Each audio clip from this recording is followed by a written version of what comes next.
Praise Lord. 13-ാം സങ്കീർത്തനം 5-ാം വാക്യം. ഞാനോ നിന്റെ കരുണയിൽ ആശ്രയിക്കുന്നു, എൻ്റെ ഹൃദയം നിന്റെ രക്ഷയിൽ ആനന്ദിക്കും. നമ്മുടെ ജീവിതത്തിലെ ഏറ്റവും വലിയ അനുഗ്രഹിക്കപ്പെട്ട നിമിഷം ഏതെന്ന് ചോദിച്ചാൽ അത് ദൈവത്തിൻ്റെ കരുണ അനുഭവിക്കുന്ന നിമിഷങ്ങളാണ്.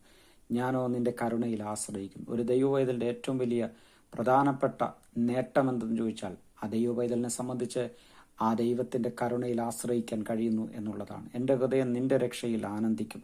നമ്മുടെ ജീവിതത്തിൽ ദൈവത്തിൻ്റെ കൃപയിൽ നാം ആശ്രയിക്കുമ്പോൾ, ദൈവത്തിൻ്റെ കരുണയിൽ ആശ്രയിക്കുമ്പോൾ, ആമേൻ, മേഴ്സി ഓഫ് ഗോഡ് നമുക്ക് വേണ്ടി ചലിക്കുമ്പോൾ എൻ്റെ ഹൃദയത്തിൽ ആമേൻ ഞാൻ ആഗ്രഹിക്കുന്ന കാര്യങ്ങൾക്കൊക്കെ അഥവാ ഞാൻ ചിന്തിക്കുന്ന വിഷയങ്ങൾക്കൊക്കെ ഒരു പരിഹാരമുണ്ടാകും. അതേ ദൈവത്തിൻ്റെ പ്രവർത്തികൾ ആമേൻ നാം ഹൃദയത്തിൽ ചിന്തിക്കുന്നു. ആമേൻ നിരാശപ്പെടാനല്ല, ആമേൻ പ്രത്യാശയുള്ളവനായി മാറാനാണ് ദൈവത്തിൻ്റെ കൃപയിൽ ആമേൻ കരുണയിൽ ആശ്രയിക്കുന്നത്. ദൈവത്തിൻ്റെ കരുണയിൽ ആശ്രയിക്കുന്നവരൊക്കെ പ്രത്യാശയുള്ളവരായി മാറും. അവർ നിരാശപ്പെടുന്നവരായിട്ടല്ല, അവർ പ്രത്യാശയുള്ളവരായി മാറും. കാരണം പ്രത്യാശ തരുന്നതാണ് ദൈവത്തിൻ്റെ വചനം, പ്രത്യാശ തരുന്നതാണ് ദൈവത്തിൻ്റെ കൃപ എന്ന് പറയുന്നത്. ദൈവം നമ്മിൽ ദൈവത്തിൻ്റെ സാന്നിധ്യം പകരുമ്പോൾ, ദൈവം നമ്മിൽ ദൈവത്തിൻ്റെ കൃപ പകരുമ്പോൾ, അതേ നമ്മിൽ ആമേൻ ദൈവത്തിൻ്റെ സാന്നിധ്യം പുതുകി വരുമ്പോൾ നാം പ്രത്യാശയുള്ളവരായി മാറും.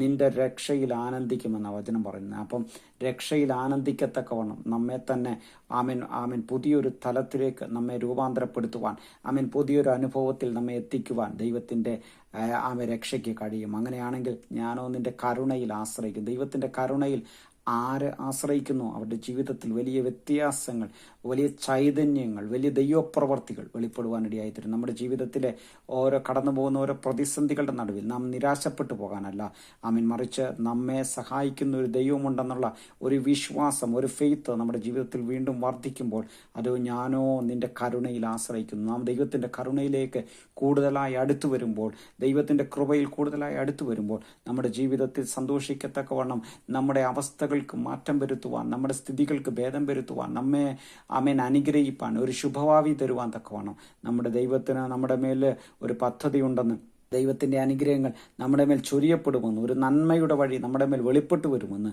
ആമേൻ. അതുകൊണ്ട് ഞാനോ നിന്റെ കരുണയിൽ ആശ്രയിക്കുന്നു. എത്രത്തോളം ദൈവത്തിൻ്റെ കരുണയിൽ ആശ്രയിക്കാൻ കഴിയുമോ അത്രത്തോളം ദൈവകരുണയിൽ ആശ്രയിച്ചാൽ ആമേൻ നമ്മുടെ ജീവിതത്തിൽ സന്തോഷിക്കത്തക്കോണം, നന്മ അനുഭവിക്കത്തക്കോണം, ദൈവപ്രവൃത്തി അനുഭവിക്കത്തക്കോണം നമ്മളെ തന്നെ ഒരുക്കുന്ന ഒരു ദൈവമുണ്ട്.